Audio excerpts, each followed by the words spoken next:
So for today, hopefully this is kind of short, we're going to talk about creativity. Alright, so why is creativity actually important? Because you need to be able to stay flexible, having the mental flexibility for certain situations, being able to see yourself getting around obstacles, being creative enough to come up with the ideas for things that you want. You know, don't be like, that thing isn't invented, or there's no way to get that thing, so I'm just going to stop. You need to have the creativity to be like, you know what, I can imagine that, and I can build the plans, and I'm actually going to go through and accomplish that, okay? A lot of the things that everything that we have here today was once considered impossible until someone decided to actually go and do the thing. You need the creativity, be able to have one item and find 100 uses for that one item just because you're creative. That thing will only help you and serve your usefulness for anything that you have to do in the future, and just all around creativity, because that's going to boost your imagination and your success rate ultimately. So a good way to get some creativity going on is expanding your mind in a way. Read books, watch different videos. The whole point that I'm getting to with this is you need to be expanding yourself to new information,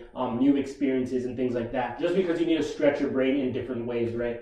Your brains kind of work like pathways. One idea that you continue to think will get more ingrained in your brain. And obviously when you're starting new habits and new pathways, they're obviously blocked up, and it's something you need to clear away. This is why habits are very difficult in the beginning, and why the more and more and more you keep doing something, the better you'll get it, okay? Your brain has all these pathways for every thought that you've thought. So a thought that you continuously to think every day, or you think this every 5 minutes, that thought is just running in your brain really deep, and you need to clog that shit up if it's a bad thought that you're having, or if it's a good thought, you can just make more like it, okay? So books, so you can get the different opinions and experiences of other people. And then there's this famous quote that says, when two minds come together, a third mind is created, okay?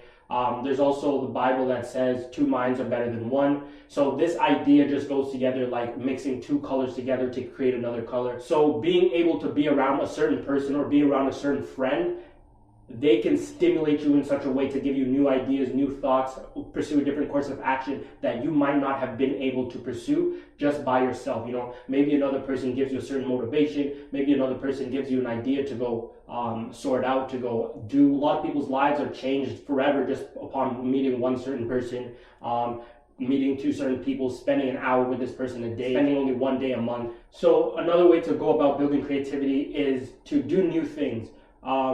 That's new things, whether it's taking a new route to work, whether you're going to read a certain book, whether you're just going to do something backwards, change the way you put on your clothes.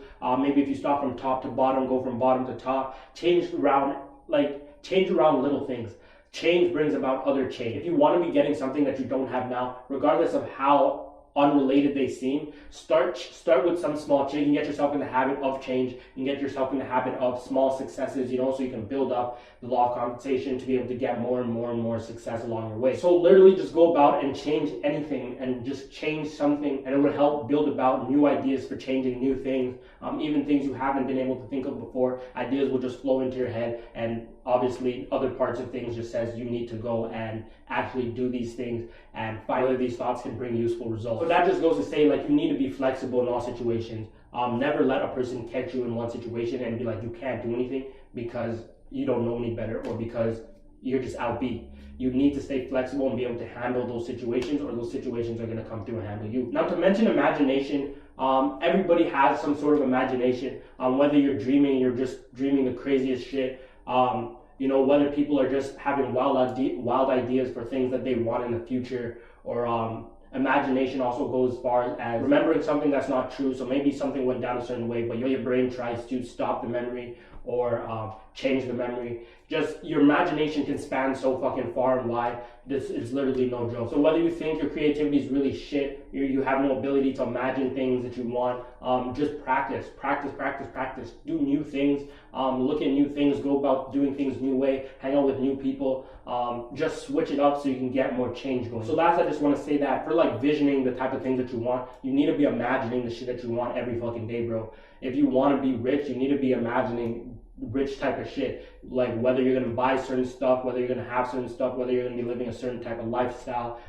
Imagine that shit. Put yourself in that place mentally. You have to put yourself in that place mentally.